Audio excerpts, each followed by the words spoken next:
Alright, what's going on YouTube, man? It's Shot by Zion. We back with another video for y'all today. And today is an exciting video for me, at least, because I've been looking for this forever. I've been scouring the internet, eBay, Facebook Marketplace, all the places that I could possibly think of to find one that wasn't across the country. And that is this SRT-8 gauge cluster, which I jumped straight up this morning because it got posted on Facebook Marketplace probably like 12 hours before I seen it, and basically it was only an hour away, and all the other ones basically are all like 6-7+ hours away, and they want like $300-400 for them, and that's just outrageous. And I ended up getting this for just $150, man, and that's because he ended up having a salvaged 2009 SRT-8 Charger that he basically bought the part out, and he tried using his 2006 and he can't. And that's also why I was saying it's super rare for me to find this exact one, is because for 2009 and 2010 they changed the canvas system or something to do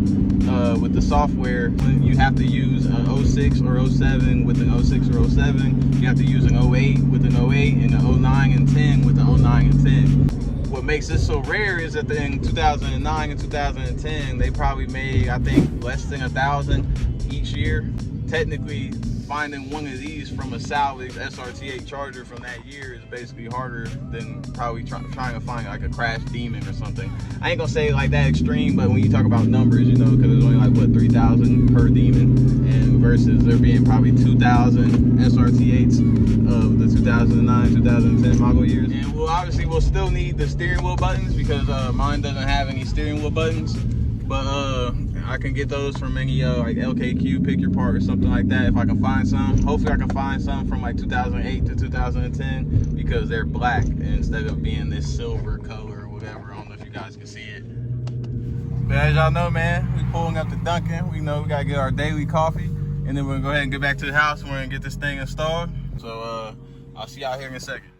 Man, as I'm sitting here cleaning this up though, I did just see, well, I've been seeing it, but I thought they would come off. But them little specks, it looks like they sprayed some type of like alcohol or something, and it like the overspray done dried on it. So I can't get those to go away, at least as of right now. So I don't know, I might have to see about maybe swapping this plastic cover later on down the road. But man, this thing's gonna have to do for right now. Hopefully you won't be able to see it as much once it's in the car. But I don't know, man, it's looking, no, bruh, but it's cool. It's the best I could find for right now. So let's go ahead and go outside and get this thing put in. Let's go ahead and check our mileage and stuff one last time before we change it. So we're at 89,530. And it should let me check the idle hours, I think. So there we are, that's total 3,937. And then that's 494 idle hours in park. That way we can keep track of that. It was at like 300 and something when I first got it, so that's not too bad, especially for a 09. Y'all should see some of these newer ones.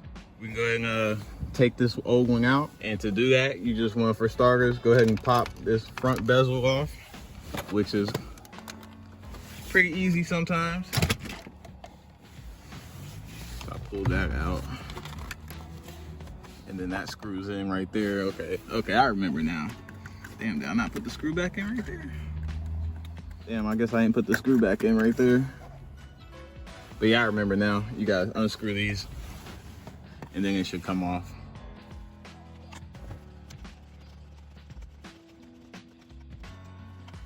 And then once you get the screws out, if I remember correctly, this thing just pops up. There we go.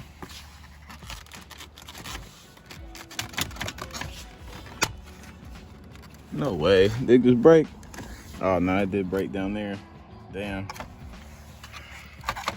But we got it off. All right, my bad, I had to use two hands, so I had to put it in drive. That way we could get the thing fully off. And it's one screw here, and I think maybe one over here, one right here, and then it'll probably be another one right there. So you just gotta go ahead and unscrew those.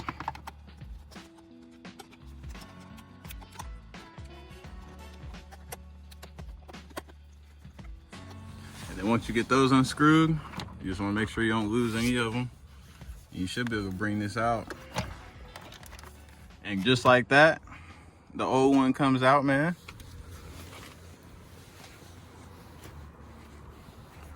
So we can set that back here. Look how yellow that thing is on the sides. I don't even know why it's like that. I always wondered. And then just so we can do a quick side-by-side with them. And since this is the police one, as you guys know, it has no EVIC screen, so it doesn't have any of the menus or anything. 160 versus 180. You know, obviously it's got some more graphics and stuff that this doesn't have. The red line will be different in the 5.7 since the 6.1 revs up higher. So the red line isn't gonna go all the way up to here if you put it inside the 5.7. But other than that, man, as you guys can see, they're actually two different colors. One's like a cream color white, and this is like a silver. So I'm hoping this looks good. And then the part number for the 2009 last 650 AC. See what this one is. 644 AG. So this is the police one. But as far as I know, the SRT-8 one for the 2009 Charger, part number does end with the 650A. And I think it's AG or A. Yeah, it's AG for the Charger. So I'm not sure exactly what this is. So fingers crossed, we're about to hook everything up and plug it up, and hopefully it works. Got it ready. Here's the moment of truth. The moment of truth is...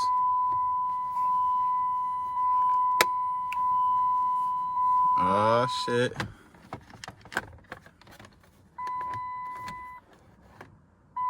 And it's not flickering in real life. Oil change required, which that's cap. Contact dealer. Low washer fluid, that's facts. That is facts. Low tire pressure, possible, but I doubt it. And then we got 61 degrees outside, auxiliary trunk. And then over here, all these lights are still on. So let me go ahead and put this thing back up in here. So there it says door ajar, trunk ajar, key in. Then it says 153,118 miles. Fuck.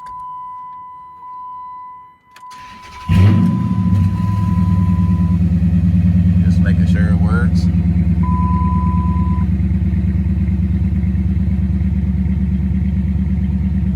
And I am low on gas, so that's also facts, because I just went all the way down to Cincinnati to pick this up, and I didn't fill up because I was too excited to get back here and put it in. And the only downside is I can't change any of the menus up there yet until I go find some menu or find some steering wheel buttons, which I'm probably gonna have to do like today. So as soon as I get done with this, that's probably where I'm gonna go.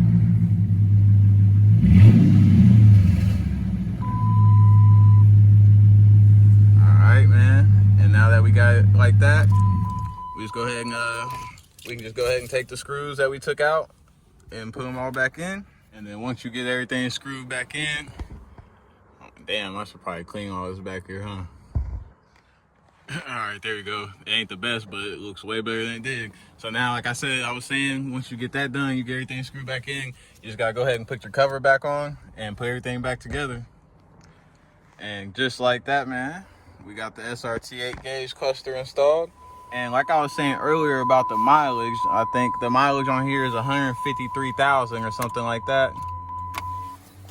153,118. And you know, we were at like 89,000. So if you were wanting to correct that to match the actual car that you're putting it in, you have to order something like this, which this is a V-Linker MC Plus. And then after you order this, that works with your car. And then you'll just go ahead and you'll either need an Android or a laptop, and basically you'll download Alpha OBD and you'll hook this up to the car and then program it. And then once we get that done, the only thing that would be left will be to add the steering wheel controls and then get the steering wheel harness for the steering wheel controls. And then we'll be able to get up here and activate all the little 0 to 60 timers, the oil pressure and all that stuff, hopefully. hopefully. I do see it showing the temperature up here. The part that's blank, when you see, if you see the dash, that's actually where the compass would be, which the compass on the 2009 and 2010s are up in this.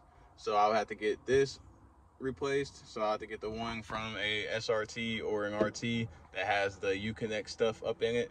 And then, like I said, the other stuff, which would be the steering wheel controls. And once you get everything, you can program it all to work with the Alpha OBD connector. Get that done shortly, man. I'll see you guys here in a second. All right, we out here, been driving it around, giving it a little test run. Everything seems to work so far. So I'm about to go ahead and grab some gas while I'm sitting here riding on hopes and dreams, man.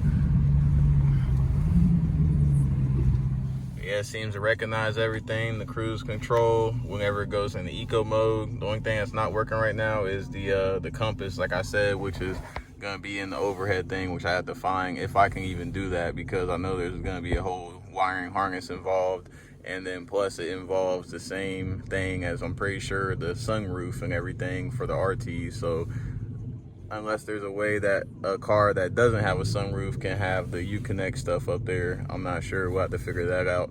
But in the meantime, like I said, I'm about to grab some gas real quick. Everything seems to be working fine, and the next step will be just to program these miles back. I ain't gonna lie, gas is pretty cheap right now. How much y'all think it's gonna cost to fill up? We already at 30.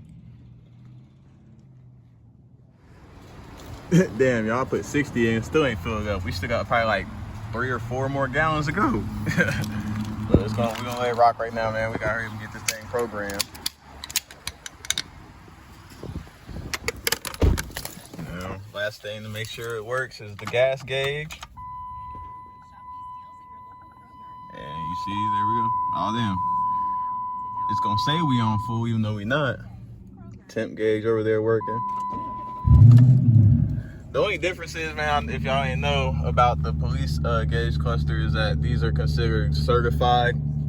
So then they got lines for everything. So each line on the gas gauge equals a gallon of gas. Just like each line on the speedometer equals a single digit mile per hour.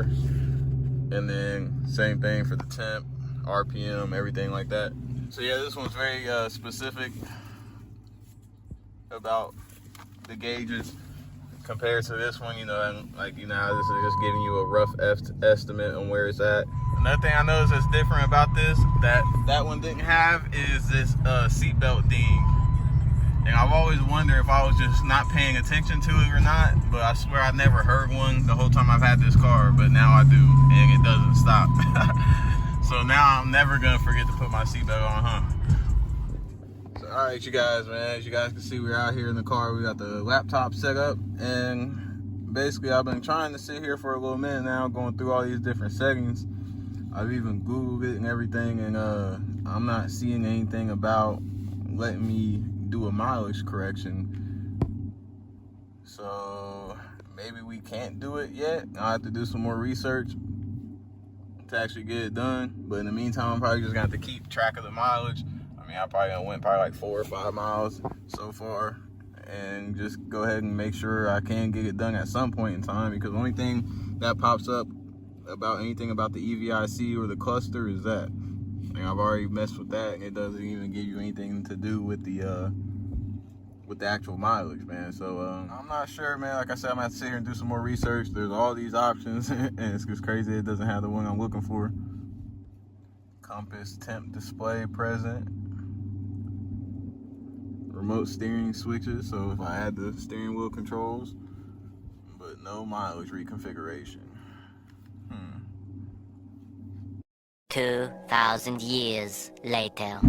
So upon further research, man, I don't know, I couldn't find the option on the computer. Everything I keep finding online is showing everybody keep doing it on an Android app. You know, we team iPhone over here.